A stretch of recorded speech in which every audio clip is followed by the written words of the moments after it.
warahmatullahi wabarakatuh. Kami mahasiswa dari Universitas Samudra Langsa, Fakultas Ekonomi, Program Studi Manajemen semester 2, kelompok 2. Video ini dibuat dengan tujuan untuk memenuhi salah satu tugas yang diberikan oleh dosen pengampu kami, yaitu Ibu Nazihatul Faridi, SSY MSI, dalam mata kuliah pengantar manajemen. Video ini dibuat untuk pengambilan nilai dari UAS pengantar manajemen. Dari kelompok 2 terdiri dari 3 anggota, masing-masing berkontribusi secara aktif dalam penyelesaian tugas UAS kali ini. Sebelum masuk ke pembahasan ini, izinkan kami memperkenalkan diri terlebih dahulu. Baiklah, yang pertama saya akan menjelaskan mengenai paham manajemen dan paham administrasi. Sebelumnya kalian sudah tidak asing bukan mendengar kata manajemen. Nah, di sini saya akan menjelaskannya lagi mengenai pengertian manajemen. Manajemen berasal dari bahasa Latin, yaitu dari asal kata manus yang berarti tangan dan eger yang berarti melakukan. Kata-kata itu digabung menjadi kata kerja atau manajer yang berarti menangani.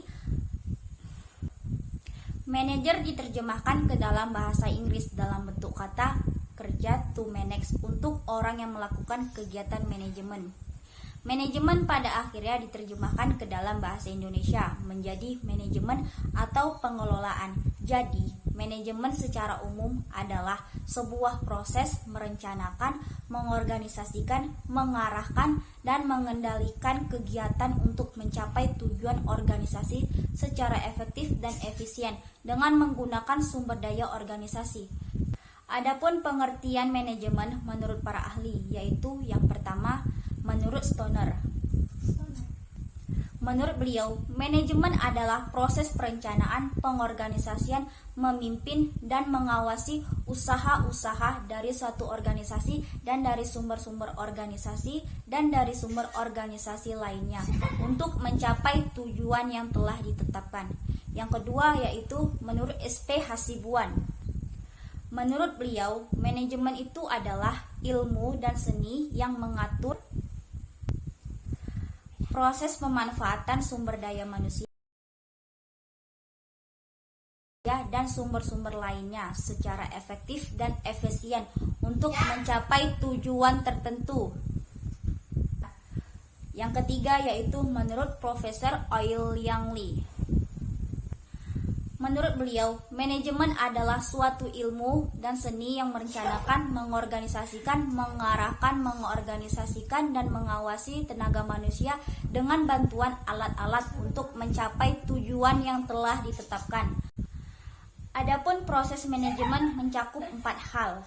Yang pertama yaitu ada planning atau perencanaan.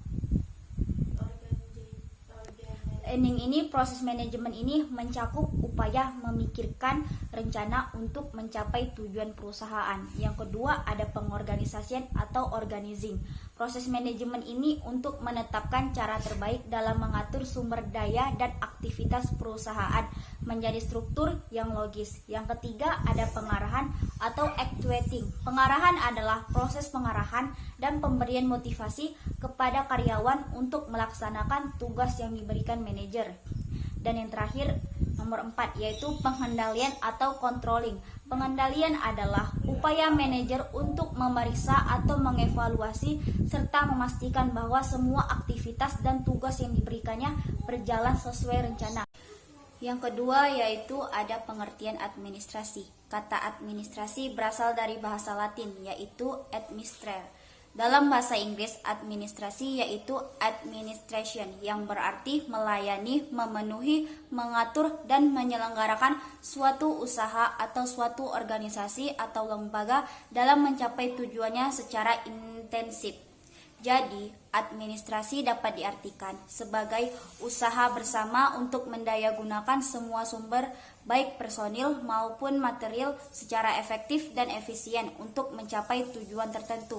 Adapun pengertian administrasi menurut para ahli, yang pertama yaitu menurut Leonard D. White.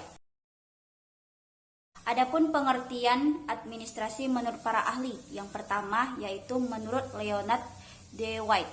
Administrasi adalah suatu proses yang biasanya terdapat pada semua usaha kelompok, baik usaha pemerintah ataupun swasta, sipil atau militer, baik dalam skala besar ataupun kecil.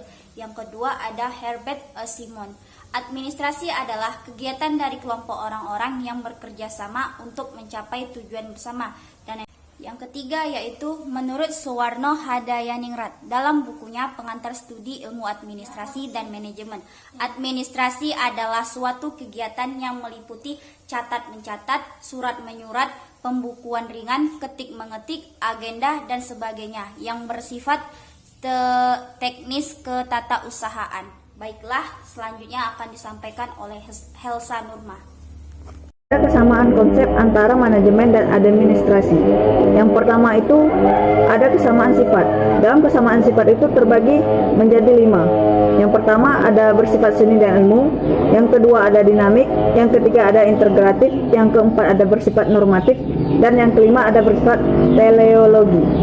Yang kedua itu ada kesamaan prinsip. Persamaan prinsip yang dimaksud di sini ialah efisiensi dan efektivitas usaha kegiatan kerjasama dalam mencapai tujuan. Yang ketiga itu ada kesamaan ciri atau karakteristik. Dalam kesamaan ciri atau karakteristik ini ada 4. Yang pertama sekelompok orang. Yang kedua ada kerjasama atas pembagian kerja. Yang ketiga ada berlangsungnya dalam organisasi. Yang keempat adanya tujuan.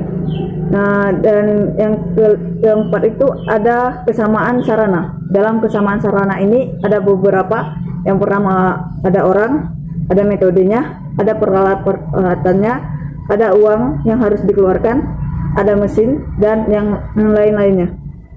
Dan yang kelima ada kesamaan fungsi. Dalam kesamaan fungsi ini terdapat 4.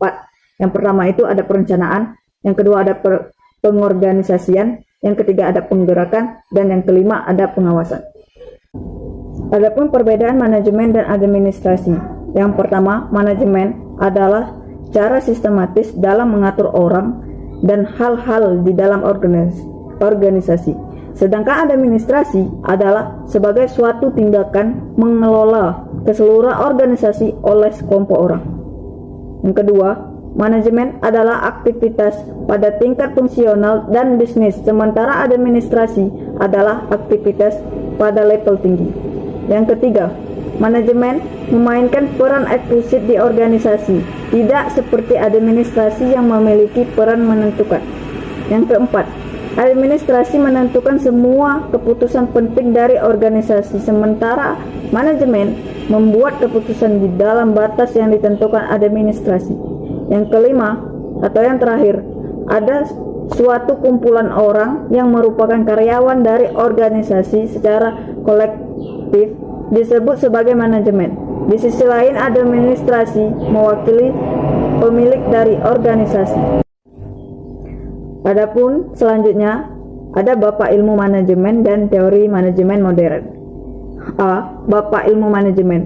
Dalam ilmu manajemen, F.W. Taylor adalah bapak gerakan manajemen, bapak scientific management, karena ialah yang pertama kali mengemukakan idenya tentang manajemen dengan cara serba sistem atau menggunakan manajemen dengan metode-metode ilmu pengetahuan. Para ilmu manajemen ini terdapat pakar-pakar yang memikirkan dan mengembangkan dalam bidang tertentu dan berperan dalam mengembangkan ilmu manajemen tersebut. Di antaranya adalah A. Hendrik Fayol pada tahun 1916, Bapak Teori Administrasi Modern. B. Ada Robert Owen pada tahun 1828, Bapak Manajemen Kepegawaian. Yang C. Ada Charles Babbage pada tahun 1839, Bapak Komputer. Dan yang D. ada Hugo Munsterberg pada tahun 1916, Bapak Psikologi Industri. Selanjutnya akan dijelaskan oleh Arda Septi. Pertama, definisi teori manajemen modern. Manajemen modern ialah manajemen yang pada periodenya ditandai dengan sudah dipelajarinya manajemen sebagai ilmu yang mempunyai dasar-dasar logika ilmiah, sehingga banyak melibatkan ahli manajemen maupun ahli ekonomi untuk melakukan penelitian tentang manajemen yang menghasilkan berbagai teori maupun aliran manajemen. Manajemen modern berkembang dalam dua aliran, yaitu aliran pertama merupakan perkembangan dari aliran hubungan manusiawi yang dikenal sebagai perilaku organisasi.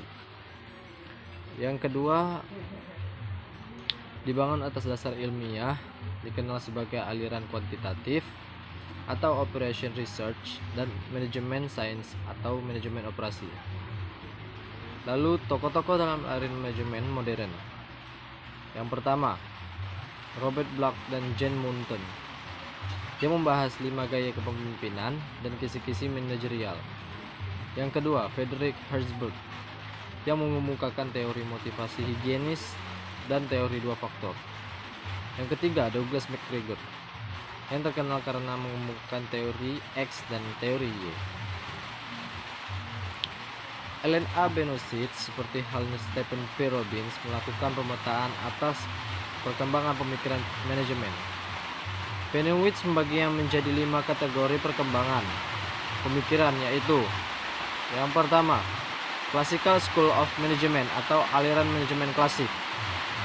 Teori manajemen klasik terbentuk sebagai upaya menemukan cara terbaik untuk manajemen dan mengerjakan pekerjaan. Yang kedua, Behavior Management Theory atau teori manajemen perilaku. Penekanan pemikiran manajemen pasca aliran klasik ada di seputar interaksi dan motivasi individu di dalam organisasi.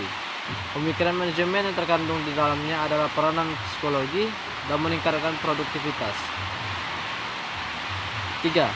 Quantitative School of Management atau aliran manajemen kuantitatif. Aliran manajemen kuantitatif adalah hasil dari riset manajemen yang diadakan selama Perang Dunia II.